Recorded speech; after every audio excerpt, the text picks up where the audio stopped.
Obviously, everybody recognizes the Colosseum. It's a historical landmark, probably the famous in Rome. It gets huge attraction. For us as Christians, it has mixed emotions. It was where gladiator games were held. And I want to talk about Polycarp. There is possible evidence that Polycarp may have been martyred here in the Colosseum. He was an apostle to John, a disciple of John, and later on an apostle sent out by John to evangelize.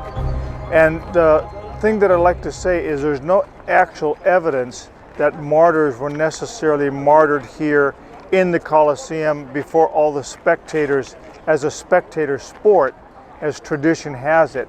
But they certainly were being martyred by Nero and in various parts of Rome and in various parts of the city. But what I love about the fact that Polycarp was martyred, and it's here at the Colosseum that I want to mention to you the honorableness of dying a martyr's death, suffering for Christ to the point of death. He was in his 80s, late 80s. They asked him, all you have to simply do is recant and say that Caesar is the Lord, not a Jesus is the Lord. And he says, I cannot deny my Savior. I have served him for 86 years, and there's no way that I'm going to deny him. He has been faithful. I am faithful, even to the point of death.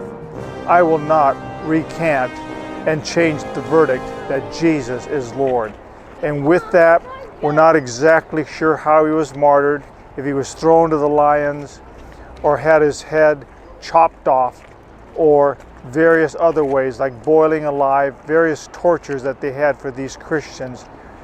He was sent from death to life because he stood faithful to the Lord.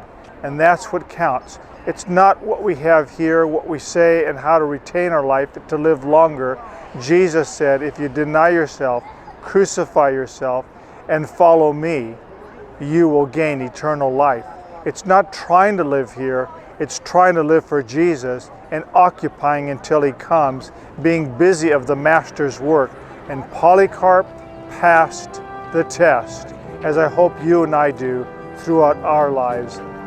I leave you with this word, to pause and ponder.